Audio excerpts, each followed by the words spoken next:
Assalamualaikum warahmatullahi wabarakatuh. Perkenalkan nama saya Irsyad Khairul Agusta. Saya mahasiswa Universitas Sriwijaya jurusan Sosial Ekonomi Pertanian, program studi Agribisnis.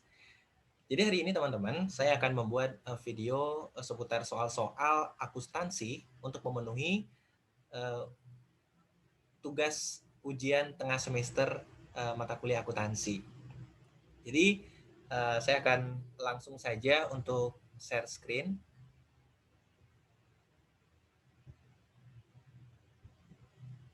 Baik, oke. Okay.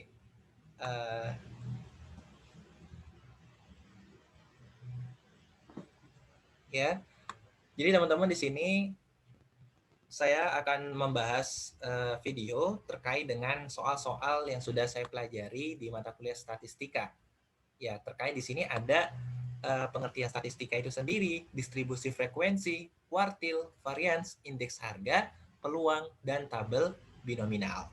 Jadi di sini saya akan mencoba untuk menjelaskan secara satu persatu dan berurutan. Oke, tanpa berapa lama lagi teman-teman, mungkin langsung kita masuk ke pembahasan pertama terkait dengan apa itu statistika. Oke, statistika merupakan perpanjangan dari bidang studi matematika. Bedanya apa lalu dengan matematika? Bedanya, statistika lebih fokus ke arah data dan pengolahannya. Sederhananya, statistika adalah bidang ilmu yang berfokus mempelajari cara mengumpulkan, menganalisis, dan menyajikan data ke dalam bahasa yang mudah dipahami sehingga bisa dijadikan sebuah informasi untuk banyak orang. Oke, orang banyak bingung statistika itu beda nggak sih dengan statistik? Ya, jawabannya beda. Beda-beda tipis, teman-teman ya. Statistika adalah ilmu yang berkaitan dengan pengolahan data. Jadi ilmu yang berkaitan dengan pengolahan data. Sementara statistik adalah data yang diolah dalam proses pengolahan data tersebut, dalam proses statistika tersebut. Oke, jadi teman-teman bisa dipahami, bisa dipahami bahwa keduanya saling erat berkait ya, tidak jauh artinya. Kalau statistika itu adalah cabang ilmunya, kalau statistik adalah data yang sudah diolah dalam proses statistik, dalam proses mengolah tadi, menganalisis, menyajikan data dalam bentuk yang bisa dipahami gitu ya, teman-teman. Oke, saya akan sedikit menjelaskan lagi tentang statistik, yaitu pada kapan sih kira-kira mulai statistika ini digunakan. Oke, jadi Gottfried Aschenwell pada tahun 1749, sekitar 271 tahun yang lalu, atau sekitar 2 abad, hampir 3 abad yang lalu, ia menggunakan statistika dalam bahasa Jerman untuk pertama kalinya sebagai nama bagi kegiatan analisis data kenegaraan. Jadi dia menamakan kegiatan analisis kenegaraan itu dengan kata statistik. Nah, seiring dengan berjalannya waktu, pada abad ke-19 telah terjadi pergeseran arti yang tadinya adalah arti dari statistika adalah ilmu tentang negara menjadi ilmu mengenai pengumpulan dan klasifikasi data. Nah, Sir John Sinclair memperkenalkan nama statistik dan pengertian ini ke dalam bahasa Inggris. Jadi statistika secara prinsip mula-mula hanya mengurus data yang dipakai lembaga-lembaga administrasi dan pemerintah. Itu ya teman-teman pada awalnya. Lalu pengumpulan data terus berlanjut, teman-teman. Proses ini terus berlanjut, kegiatan ini berlanjut terus dalam pengumpulan data, khususnya melalui sensus yang dilakukan secara teratur untuk memberikan informasi kependudukan yang berubah setiap saat. Nah, pada abad ke-19 nih, dan awal abad ke-20, mulailah statistika banyak menggunakan bidang-bidang dalam matematika sebagai alat untuk uh, pengolahan data. Jadi mulai pada saat itu, sehingga tidak ayal pada saat sekarang ini kita juga membahas ya apa kita ketika mempelajari statistika banyak sekali di sana ilmu-ilmu matematika yang diajarkan. Oke. Karena tidak ayal lagi, karena memang sudah sejak dari abad ke-19 hingga ke abad 20 itu sudah mulai dipakai ya prinsip-prinsip dalam bidang matematika. Oke. Nah, lanjut kita membahas ke soal yang kedua yang saya buat, yaitu buatlah tabel distribusi frekuensi dari 40 nilai hasil ujian sejarah siswa kelas 11 IPS 1. Datanya sebagai berikut, teman-teman bisa dilihat di sini. Kalau kita lihat datanya semua ini, ya kita melihat dari soal bahwa diketahui 40 nilai hasil ujian sejarah, sehingga N sama dengan 40. N adalah banyaknya data. Oke. Lanjut kita ke pembahasan. Nah, untuk menjawab soal terkait dengan distribusi frekuensi ini, langkah pertama yang dilakukan adalah teman-teman harus mencari nilai kelas interval atau biasa ditulis dengan K. Jadi rumusnya adalah K sama dengan 1 ditambah 3,332 log N. N tadi kita ketahui bahwa banyaknya data, nilai siswa dalam dalam mata pelajaran sejarah adalah 40 ya. 40. Ada 40 nilai di sana. Jadi kita masukkan saja datanya, log N menjadi log 40, K sama dengan 1 ditambah 3,332 log 40. Log 40 setelah dihitung ada nilainya adalah 1,60. 1,60 ini dikalikan dengan 3,322 menghasilkan 5,3152.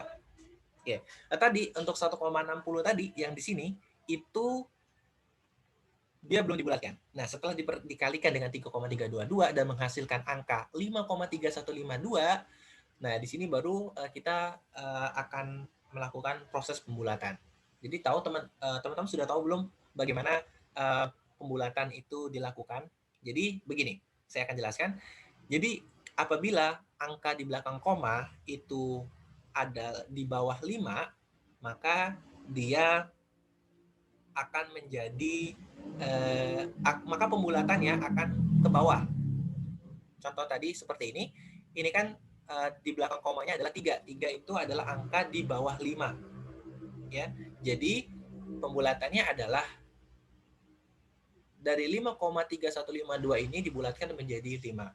Nah, beda halnya lagi ketika data ini di lain hal adalah 5,7152 atau dia angkanya di atas dari 5, maka pembulatannya akan menjadi 6. Gitu ya teman-teman ya. Mungkin bisa dipahami.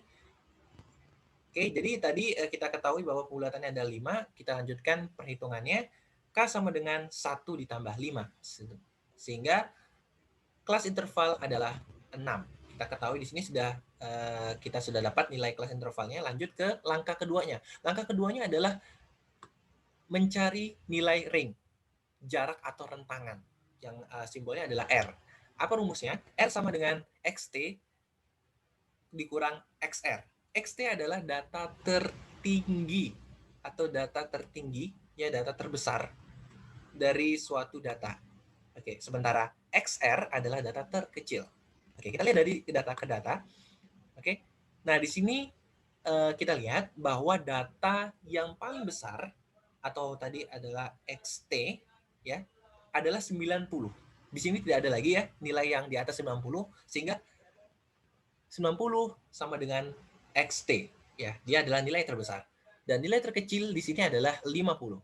Kita bisa lihat teman-teman bahwa tidak ada nilai yang lebih kecil dari 50, sehingga 50 sama dengan XR.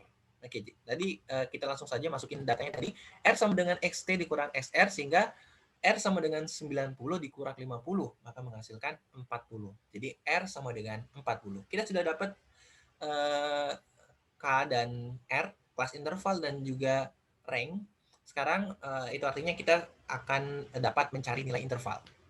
Nilai interval rumusnya adalah, untuk mencari interval, rumusnya adalah I sama dengan R per K. Kita masukkan data yang di atas tadi, teman-teman. Dua data yang sudah kita dapatkan tadi, R rank dan juga kelas interval tadi. Oke. Nah, ya kita masukkan sehingga dapatlah 40/6 adalah sama dengan 6,666. Nah, ini karena dia nilai di belakang komanya adalah 6, maka pembulatan terjadi ke arah atas ya, menjadi 6, menjadi 7. Jadi I sama dengan 7. Gitu ya, teman-teman. Oke, setelah kita dapat intervalnya, maka kita sudah bisa membuat tabel distribusi frekuensi beserta data-data yang lain. Ya, karena interval ini perlu diketahui bahwa interval adalah bagian terpenting, data terpenting yang harus diketahui terlebih dahulu sebelum membuat tabel ini. Ya sih, karena nilai-nilai lain adalah sangat berkait dengan nilai atau data dari interval terlebih dahulu untuk perhitungan nilai-nilai yang lain. Oke, teman-teman? Oke, di sini saya akan menjelaskan tentang tabelnya. Oke, jadi tadi anggaplah ini dulu, ini kosong dulu ya teman-teman. Anggap ini kosong semua dulu. Anggap aja begitu ya. Oke, anggaplah yang baru terisi adalah kelas. Kelas tadi kan ada 6 tuh ya. Ada 6 kan. Oke, bentar. Ada 6.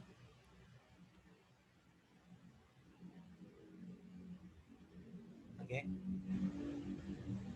Oh, sorry.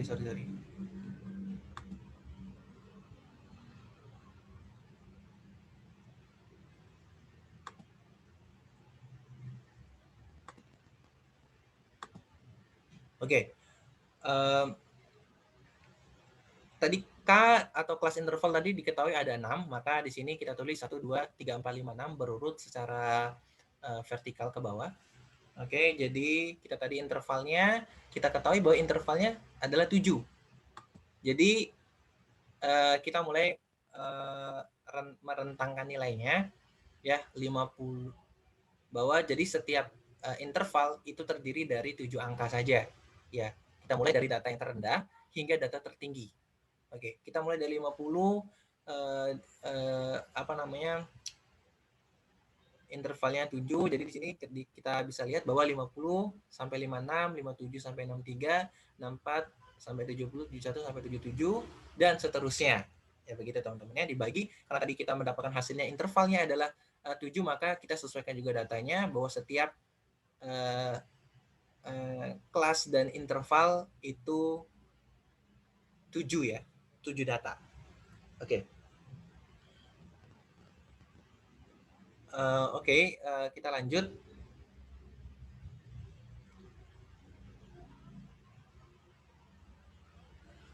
Nah, terus kita menghitung frekuensinya. Nah, frekuensi ini bagaimana didapatkan? Ya, jadi frekuensi ini adalah jumlah data yang ada dalam rentang interval ini. Ya, jadi berapa banyak data yang tadi di atas tadi teman-teman, yang ini, nah, yang ini, berapa banyak rentang nilai dari 50 sampai dengan 56, berapa jumlah datanya yang ada. Nah, di sini kita lihat bahwa ada 9. Ya, kita hitung ya dari 5, pokoknya di datanya ada 9. Ya, kita cepatkan aja.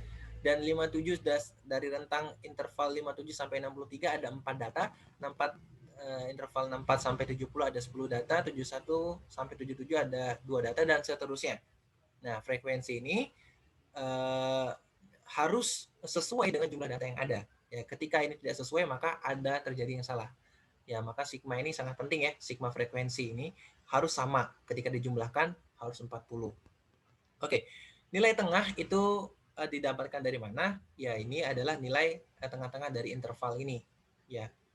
Nilai tengah antara 50 sampai 56 adalah 53. Nilai tengah antara interval 57 sampai 63 adalah 60 dan seterusnya. Oke. Sementara frekuensi relatif itu sama dengan frekuensi seperti biasa, namun ini digunakan untuk menjumlahkan atau membantu menjumlahkan dalam proses penjumlahan frekuensi kumulatif untuk mendapatkan data frekuensi kumulatif. Oke. Nah, frekuensi kumulatif adalah frekuensi yang adalah proses menambah angka ya dari interval-interval dari frekuensi interval ya. Oke, di sini dari atas kita lihat begini saya contohkan, mungkin akan lebih mudah ya. Jadi 9 di atas tetap 9 karena belum ada penjumlahan. Jadi 9 ini ditambah dengan 4 menghasilkan 13. Ya, 13 ditambah 10 menghasilkan 23. 23 ditambah 2 sama dengan 25. 25 ditambah dengan 7 sama dengan 32. 32 sampai 8 32 ditambah 8 sama dengan 40. Begitu ya, teman-teman. Mungkin bisa dipahami. Oke, selanjutnya terkait dengan distribusi frekuensi kita bisa selesaikan. Sekarang kita lanjut ke soal ketiga, tentukan nilai Q1, Q2, dan Q3 dari tabel berikut ini. Oke. Jadi di sini ketahui interval dan juga frekuensinya. Mungkin teman-teman bisa baca dulu. 50 dari tentang 50 sampai 56, frekuensinya ada 9. Tentang interval 57 sampai 63 ada 4 datanya, 64 sampai 70 ada 10 dan seterusnya. Oke. Nah, terus bagaimana cara kita menentukan nilai Q1, Q2, dan Q3? Langkah pertama yang harus dilakukan adalah cari frekuensi kumulatifnya terlebih dahulu. Ya, FK ya, teman-teman. Nah, frekuensi kumulatif ini sangat diperlukan untuk perhitungan selanjutnya. Apalagi ini kumulatif nanti untuk kuartil akan ada rumus yang harus mewajibkan ada frekuensi kumulatif ini ya. Oke. Jadi di sini kita samakan kayak tadi caranya. Jadi 9 ditambah 9 sama ini belum ada penjumlahan jadi tetap 9. Jadi 9 ditambah frekuensi interval 57 sampai 63, 9 ditambah 4 menghasilkan 13. 13 ditambah 10 menghasilkan 23, 23 ditambah 2 menghasilkan 25, 25 ditambah 7 menghasilkan 2 dan seterusnya. Oke. Setelah kita dapat sesuai yang hasilnya adalah sesuai dengan jumlah frekuensi atau jumlah n, banyaknya data, maka itu sudah benar ya teman-teman. Lanjut kita ke langkah kedua. Langkah kedua adalah setelah menentukan mendapatkan angka frekuensi kumulatif adalah cari nilai kuartil untuk data tunggalnya. Cari datanya. Ya. Ini adalah untuk mengetahui nilai intervalnya ya. Untuk mengetahui posisi letaknya. Ya, untuk nilai kuartil ini. Apa rumusnya? Q1 sama dengan I tanda buka kurung N ditambah 1 per 4. Oke. Jadi karena kita tadi dimintanya ada Q1, Q2, Q3, maka kita akan masukkan data-datanya. Jadi seperti ini. Q1 karena I tadi adalah sama dengan ini yang mengikuti Q yang keberapa. Jadi Q1 sama dengan 1 ditambah 40 N adalah banyaknya data, 40 ya, ditambah 1 per 4. Sehingga Q1 yang didapat dari proses perhitungan ini adalah 10,25. Nah, 10,25 ini ada di posisi mana dalam frekuensi kumulatif ini, Nah, kita lihat datanya yang sudah masuk ke angka 10,2,5 adalah data ke ini 13, yaitu di interval 57 sampai 63. Nah, karena 9 ini belum sampai ke 10 ya. Jadi kita gunakan data di bawahnya 13 ini karena dia sudah masuk ke melewati 10,25 atau sudah masuk ke nilainya. Oke, sudah sehingga diketahui bahwa Q1 ada di interval 57 hingga 63 ini ya. Begitu juga seterusnya. Q2 juga Q2 ditambah dengan 2, Q2 sama dengan 2 dalam kurung 40 ditambah 1 per 4 menghasilkan dari proses penghitungannya menghasilkan 2,5. Jadi untuk posisinya kita lihat ini 20 ini di mana posisinya dalam dalam frekuensi kumulatif 20 itu. Nah, berada di ini yang 23 ini karena 13 belum sampai, jadi kita ke 23 ini ya, karena sudah masuk 20.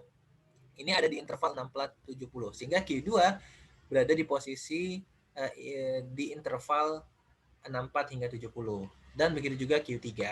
Nah, setelah kita mengetahui nilai kuartil ini untuk mengetahui posisi intervalnya di mana, selanjutnya kita harus mencari, ini langkah terakhir adalah mencari kuartil untuk data berkelompoknya. Nah, ini yang terakhir. Q1, rumusnya gimana? Q1 ditambah TB ditambah P dalam kurung I dikali N per 4 dikurang F besar per F kecil. Oke. Nah, teman-teman, dalam rumus ini kan ini ada TB dan plus P. Nah, TB ini sama dengan LO, ya. Dia beda aja, beda kata aja, tapi tetap sama kok. Penggunaannya tidak ada yang berbeda, jadi dia hanya penggunaan LO dan TB ini sama aja. Dan P ini adalah panjang interval ya, panjang kelas. Bisa juga I ya, interval. Kalau yang saya tahu seperti itu, jadi tidak ada masalah mau pakai TB plus 4 dan data ini atau LO plus I dan seterusnya. Itu nggak masalah kalau menurut saya. Lanjut, kita masukkan data-datanya. Oh ya, TB adalah nilai batas bawah ya. Ya, TB adalah nilai batas bawah nilai tepi bawah kelas kuartil. Oke. Nilai tepi bawah kelas kuartil. Oke, jadi saya akan jelaskan. Ini adalah Q1 ya. Kita lihat Q1. Tadi Q1 terletak pada interval ke 5763 sehingga tepi batasnya adalah 57. Nah, 57 ya. Ini yang tepi batasnya 57. Nah, 57 ini lalu dikurang dengan 0,5 sehingga menghasilkan Q1 sama dengan 56,6. Ya, tadi kan datanya 57 tuh. Nah, data tepi apa? Tepi bawahnya. Nah, 57 kalau dalam rumusnya itu ini TB itu nilai TB dikurang 0,5 itu menjadi nilai TB ya jadinya ya. Jadi tadi 57 dikurang 0,5 menjadi 56,6. Kita langsungkan aja P itu ada jumlah kelasnya atau jumlah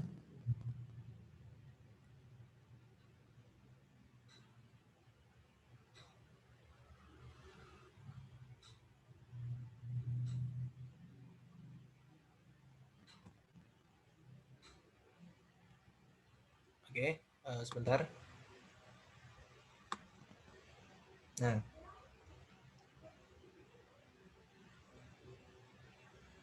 oke. Nah, P ini adalah panjang kelas atau interval ya. Kita tahu bahwa tadi intervalnya adalah 7 ya. Ya kan? Kita ketahui bahwa intervalnya ada 7, 1, 2, 3, 4, 5, 6, 7. Ini datanya. Ini interval. Ya. Bisa I atau mau pakai bahasa panjang panjang kelas atau simbolnya P nggak masalah ya. Nah, tadi sehingga mana tadi datanya kelewatan. Nah, sehingga tadi ini dimasukkan datanya 56,7 ditambah dengan panjang interval atau interval sama dengan 7. Ya, ini dimasukkan I itu tadi adalah 1 ya, ngikutin kuartil yang keberapa. Terus N itu adalah banyaknya nilai, banyaknya data per 4 dibagi F. F besar. F besar ini adalah frekuensi kumulatif sebelum kelas kuartil. Ya, jadi tadi kan kita lihat yang di Q1 kan kita lihat dia kan berada di interval 5763 ya, di ini angka 13 ini. Nah, F besar tadi maksudnya adalah frekuensi kumulatif sebelum kelas kuartil. Jadi ini Q1 kelas kuartilnya di sini. Nah, yang diminta tadi di F besar adalah ini data di atasnya sebelum nilai kelas kuartil dari Q1 tadi. Sehingga 9 kita masukkan. Oke. Kelewatan. Nah, sehingga 9 kita masukkan per frekuensinya. Frekuensi tadi dari kelas interval tadi berapa, kita lihat lagi. Nah, ini kita di posisi 13 ya. Tadi F besarnya atau frekuensi kumulatif sebelum kelas kuartil, dan tadi diminta juga F kecilnya ya di bagian paling bawah. Itu kita lihat dari kelas interval kita 13, ini di kumulatif itu memiliki frekuensi 4 ya. 4, sehingga 4 kita masukkan ke dalam data. Oke. Nah, sehingga digabunglah, dijumlahkan menghasilkan 58,3. Nah, begitu juga dengan Q2 dan Q3, sehingga kita sudah mendapatkan hasilnya dari kuartil 1, kuartil 2, dan juga kuartil 3. Ini datanya, teman-teman ya. Oke. Selanjutnya kita lanjut ke soal nomor 4. Ya, soal nomor 4 itu tentukanlah varians dari data berikut ini. 4, 5, 4, 6, 4, 3, 5, 2, 3, 4. Sebenarnya kita ketahui bahwa di sini ada 1, 2, 3, 4, 5, 6, 7, 8, 9, 10, 11. 1, 2, 3, 4, 5, 6, 7, 8, 9, 10. Ada 10 data, sehingga N atau banyaknya data adalah 10. N sama dengan 10. Nah, kita ketahui bahwa N sama dengan 10. Langkah pertama untuk menentukan varians adalah pertama buat tabel dulu kayak gini. Ya, buat tabel dulu, tabel data varians terlebih dahulu untuk mempermudah perhitungan varians. Nah, kayak gini nih datanya ya. Ada X dikurang X rata-rata, terus ada X dikurang X rata-rata kuadrat, dan X kuadrat. Oke. Anggap aja pertamanya yang ada cuman data X ini ya. X tadi kita masukkan datanya, ada 10, ya secara tadi datanya boleh urut, boleh enggak masalah. Jadi kita masukkan, yang penting jumlahnya tetap ada 10 ya. Oke. Ini ada 4, 5, 4, 6, kita masukkan semuanya datanya, seret.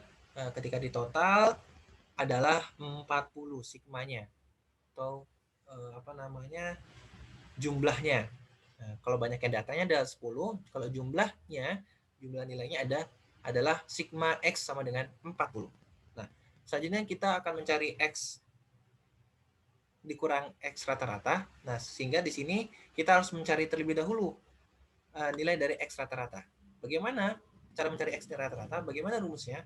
Jadi X rata-rata sama dengan seluruh data per jumlah banyaknya data. Seluruh data itu adalah jumlah data keseluruhan, dan yang bawahnya adalah banyak data, jumlah datanya. Kita ketahui tadi ada 10 data, kita masukkan semuanya. 4, 5, ditambah 4, ditambah 6, ditambah 4, dan seterusnya. Dan ini ada banyaknya data tadi, yang N, ya, kita masukkan. Sehingga mendapatkan X rata-rata sama dengan 40 per 10. Kita jumlahkan lagi, sehingga menghasilkan X rata-rata sama dengan 4. Jadi kita ketahui bahwa nilai X rata-rata adalah 4. Nah, jadi untuk bisa menghasilkan nilai di sini, maka kita jumlahkan X dikurang dengan X rata-rata yang kita dapatkan tadi, yaitu adalah 4 ya. Jadi 4 dikurang 4 sama dengan 0, 5 dikurang 4 sama dengan 1, 4 dikurang 0 sama dengan 0, 6 dikurang 4 sama dengan 2, dan seterusnya. Oke, lanjut ke data sebelahnya. X dikurang X rata-rata kuadrat. Jadi ini adalah bentuk kuadrat dari data X dikurang X rata-rata tadi. Oke, jadi kita langsung saja kuadratkan. 0 kuadrat 0 0 akar 2 sama dengan 0, 1 kuadrat sama dengan 1, 0 kuadrat sama dengan 0, 2 kuadrat sama dengan 4, dan seterusnya ya, sehingga kita menghasilkan data. Oke. Nah, sehingga ketika sudah semua, ini nilai X dikurang X rata-rata kuadrat ini akan menjadi nilai yang sangat dibutuhkan untuk menghitung nilai varians nantinya ya, akan digunakan. Oke. Dan ini untuk menghitung X kuadrat itu ya nilai X tadi dikuadratkan, jadi 4 kuadrat sama dengan 16, 5 kuadrat sama dengan 25, 4 kuadrat sama dengan 16, dan seterusnya, menghasilkan ketika sudah ditotal menghasilkan sigma X kuadrat sama dengan 170. Oke, nanti kedua data ini akan kita masukkan ke dalam perhitungan untuk mencari varians ya. Oke, ini langkah ketiga, menghitung nilai varians. Rumusnya adalah S2 sama dengan sigma X dikurang X rata-rata kuadrat dikurang N dikurang 1. Jadi kita masukkan datanya aja. Jadi X dikurang X rata-rata kuadrat ada sigmanya adalah sigma X dikurang X rata-rata kuadrat adalah berapa? 12 ya. Sehingga kita masukkan 12 ke dalam rumus. 12, kemudian N-nya tadi jumlah banyak yang data kita tahu bahwa ada 10, terus dikurang 1, sehingga S2 sama dengan 1,3. Ye, kita sudah dapat nilai variansnya. Oke, seperti itu ya teman-teman. Lanjut ke soal nomor 5, itu perhatikan tabel di bawah ini. Oke. Jadi diketahui bahwa ada di sini ada jenis barang gandum, kedelai, dan jagung. Ya, di sini ada data gandum pada tahun 2020, tahun 2000 itu harganya 10.000. Gandum pada tahun 2005 harganya adalah 13.000. Gandum pada tahun 2008 harganya adalah 14.000. Sementara kedelai pada tahun 2000 itu memiliki harga 8.000, pada tahun 2005 memiliki harga 8.000, dan pada tahun 2008 dijual seharga 11.000 ya. Kemudian ada jagung juga pada tahun 2000 dia berharga 9.000, kemudian tahun 2005 menjadi 12.000 meningkat, dan tahun 2008 menjadi 15.000. Sehingga kita jumlahkan data-datanya, kita mengetahui sigma dari masing-masing jenis barang per tiap tahun ya.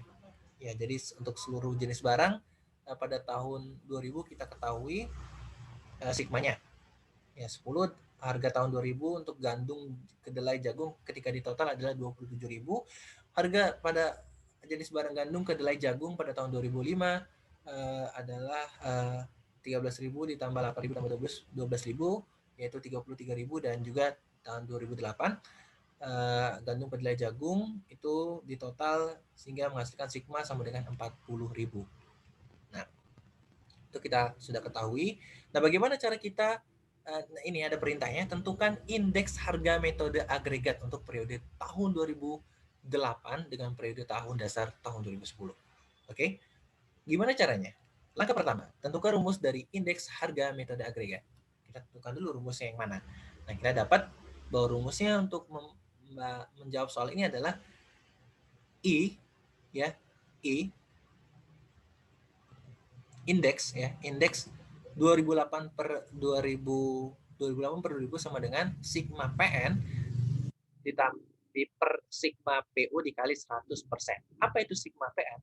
Sigma PN adalah jumlah total, PN itu adalah nilai yang dicari.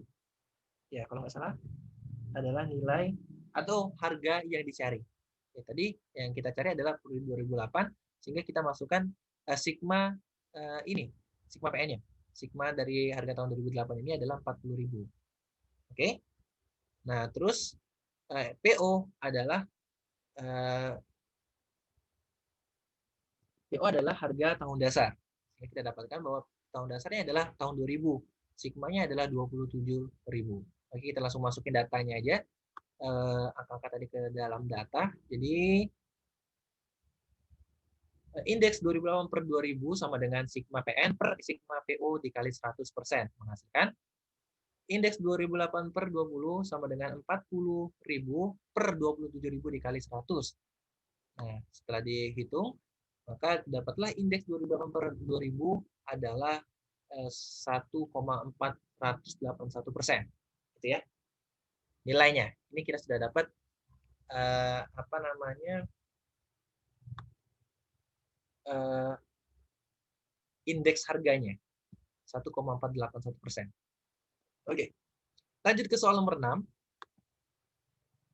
Carilah beberapa cara memilih 20 buku terbaik dari total 40 buku yang tersedia. Nah, bagaimana cara kita menentukan 20 buku terbaik itu? Langkah pertama adalah menetapkan rumus yang digunakan. Dan dalam soal ini, kita menggunakan rumus kombinasi. Bagaimana rumus kombinasi?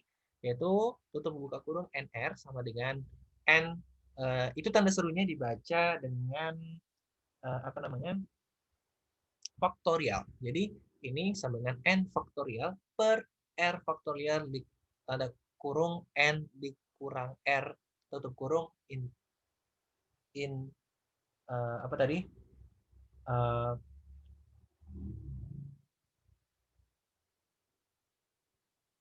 faktorial ya, faktorial. Jadi tanda seru ini kita ikatkan bersama lagi bahwa adalah faktorial, tanda faktorial yang sudah seperti yang kita belajar di SMA ya. Ya, oke. Oke, karena tadi NR ya, N kita langsung masukin datanya aja ya. N tadi banyaknya data adalah buku ini 40. Sehingga kita masukkan N adalah 40. R adalah nilai rentan banyaknya buku yang mau diambil. Ya, rentan buku yang mau diambil itu ada 20 buku kan. Sehingga 20 kita masukkan ke dalam data. Nah, sama dengan ini datanya rumusnya N sama dengan N faktorial.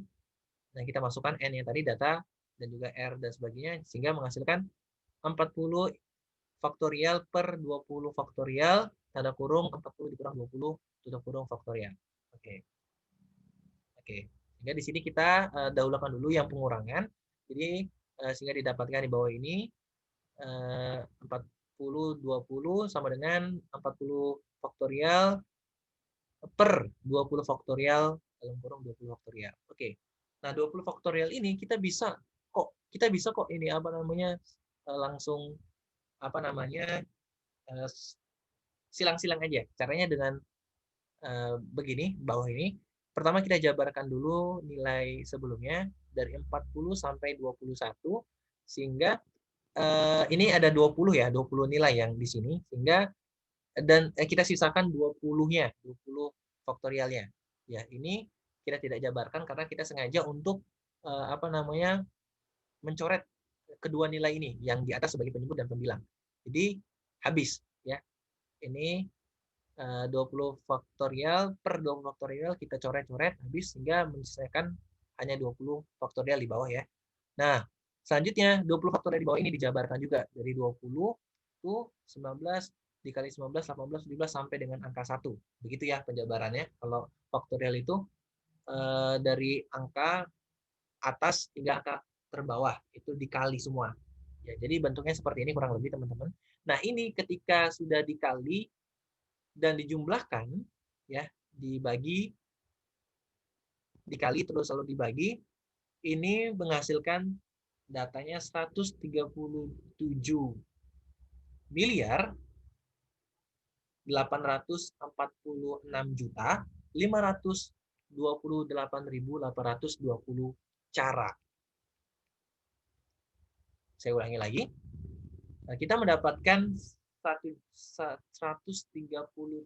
miliar 846 juta 528.820 cara dalam memilih 20 buku terbaik dari total 4 buku yang tersedia. Jadi begitu teman-teman ya, simple, kita hanya ikuti rumusnya aja dan kita masukkan data-data yang dibutuhkan.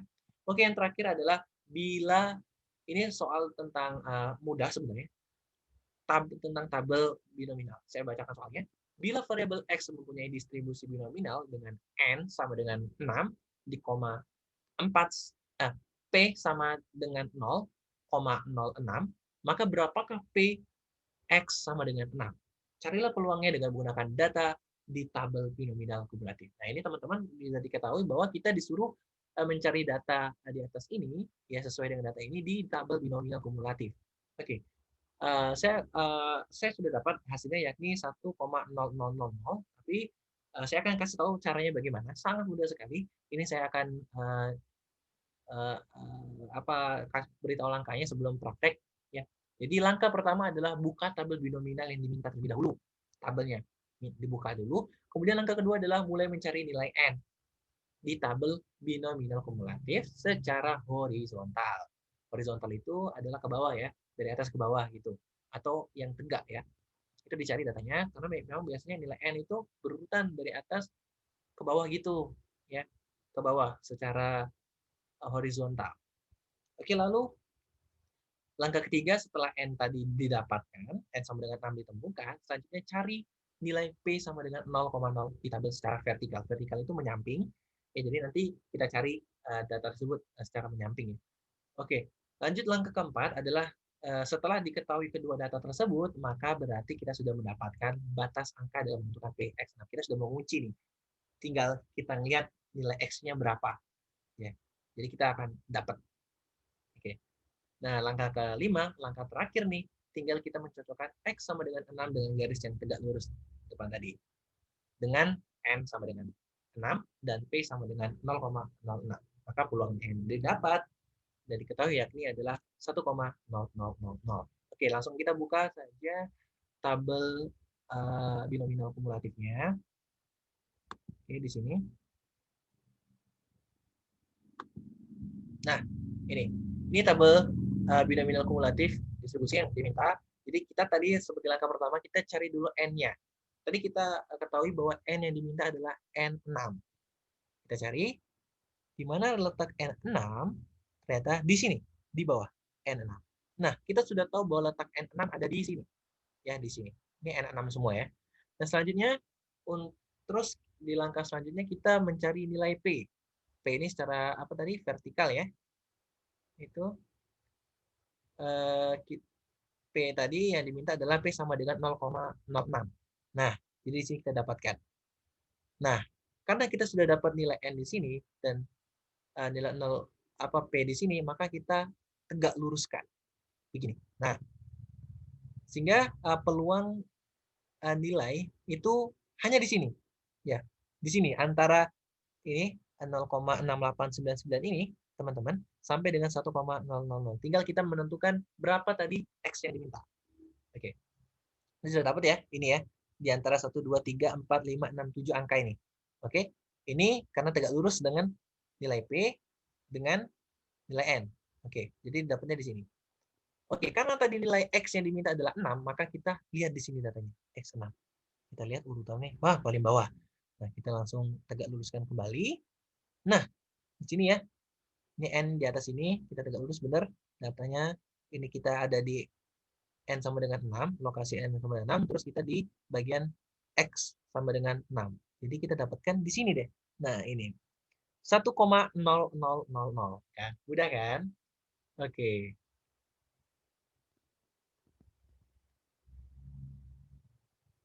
Oke, kita balik ke sini. Nah,